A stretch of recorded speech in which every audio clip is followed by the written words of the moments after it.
Fala pessoal, beleza? Mais um vídeo aqui no canal para a gente falar sobre essa queda do técnico Jorge Jesus, que não trabalha mais no Benfica. Ele saiu e já era uma caçapa cantada, conforme a gente havia falado aqui no canal, após a derrota acachapante do Benfica por 3-0 para o Porto na última quinta-feira pela Taça de Portugal. Será disputado um jogo na próxima quinta-feira, ou seja, depois de amanhã. Esse vídeo está sendo gravado no final da manhã desta terça-feira, mas a pressão foi muito grande sobre o presidente Rui Costa, portanto o Jorge Jesus não trabalha mais no Benfica. A grande questão é, acabei de receber informação que Paulo Sousa assina nesta terça-feira, sempre lembrando que este vídeo está sendo gravado no final da manhã da terça-feira, portanto ele deve assinar em Vigo, na Galícia, no norte da Espanha, com o Flamengo, ex-técnico da Polônia, já com a situação dele acertada com a Federação Polonesa de Futebol. Agora o Flamengo está numa sinuca de bico gigantesca, eu diria até do tamanho do estádio, já que o Flamengo vai assinar essa rescisão em Vigo, do tamanho do estádio Balaídos, que é onde tudo isso será, é o estádio do Celta de Vigo, e a cidade na qual todo esse desenrole será resolvido. A pressão será gigantesca pela volta de Jorge Jesus ao Flamengo.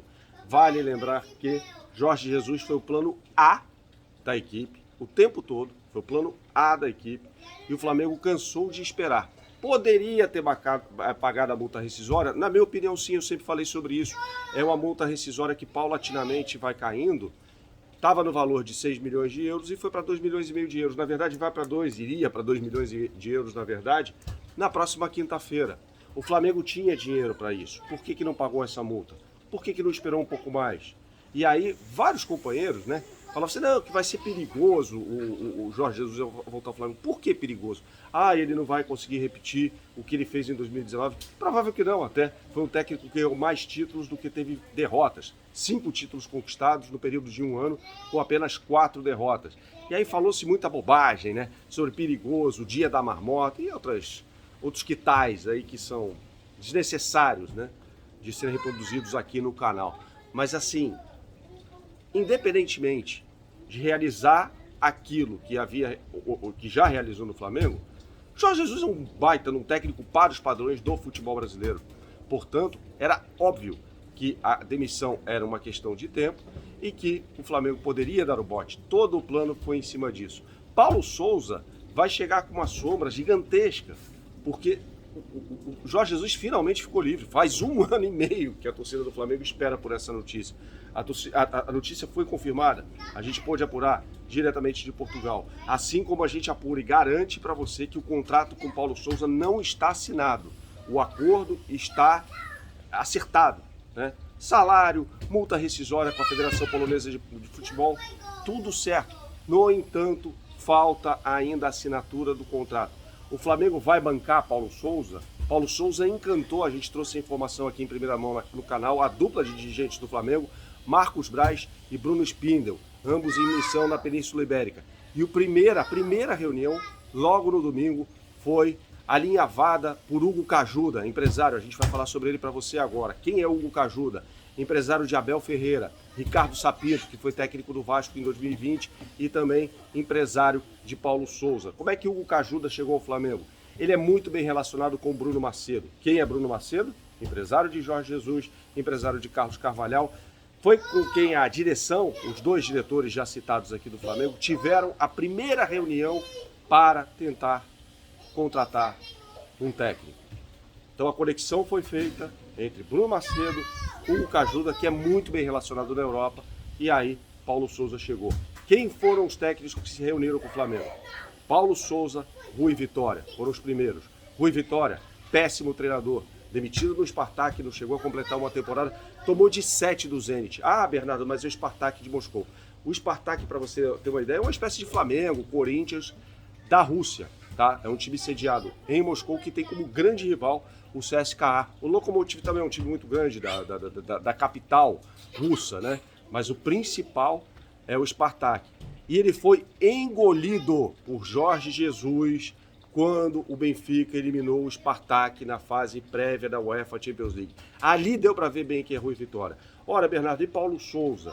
Qual é a credencial dele? Um trabalho espetacular de 6 meses na Fiorentina, num time que foi armado para a temporada 2015-2016. A Fiorentina chegou a ser vice-líder do campeonato italiano, o que, convenhamos, para o padrão da equipe viola é um feito e tanto, e ainda jogando com mais posse de bola do que qualquer adversário no futebol italiano. Foi tão bom o aproveitamento, esse índice especificamente, do time da Fiorentina treinado pelo Paulo Souza, que chegou a ter um índice de posse de bola superior ao do Bayern de Munique, do Pep Guardiola, que é o mestre, digamos, nesse quesito. É a referência, é a principal referência. Logo, neste caso, dá pra gente dizer que era uma equipe muito propositiva.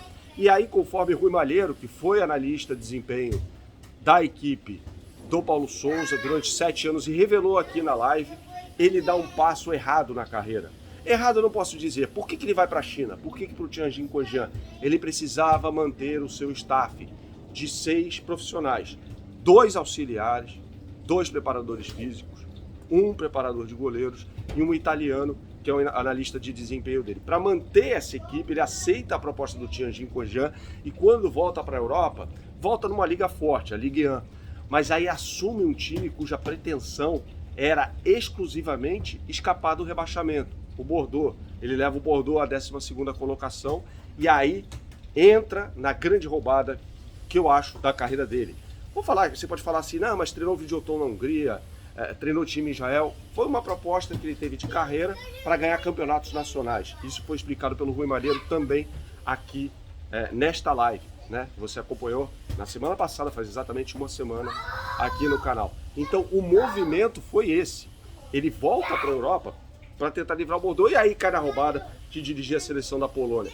A seleção da Polônia já foi muito grande, para quem não sabe, né? Na Copa de 74, terceiro lugar no Mundial da Alemanha, sendo eliminada na semifinal pela Alemanha Ocidental, que viria a ser campeã do mundo, e derrotando o Brasil na decisão de terceiro e quarto lugares. Em 1978, a seleção polonesa, mais uma vez, chega na segunda fase da Copa do Mundo, num grupo de 4, com Peru, Brasil e Argentina, e acaba sendo eliminada nessa fase, não chega à final da Copa do Mundo. Em 1982, mais uma vez capitaneada por Zbigniew Boniek, chega à semifinal da Copa do Mundo. Chega à semifinal da Copa do Mundo, mas sem Boniek, acaba sendo derrotada pela Itália por 2-0, no jogo em que Paulo Rossi fez 2 dos seus 6 gols naquele Mundial. 3 contra o Brasil, 2 contra a Polônia e 1 na final contra a Alemanha Ocidental. De lá para cá entrou em decadência, disputou ainda a Copa de 86, mas acabou sendo eliminada pelo Brasil nas oitavas de final. O projeto é que a Polônia voltasse a exercer o protagonismo no cenário europeu, o que não aconteceu, lembrando que a Polônia enfrenta pela repescagem europeia a Rússia no próximo mês de março. Saudações, até a próxima. Tchau, tchau.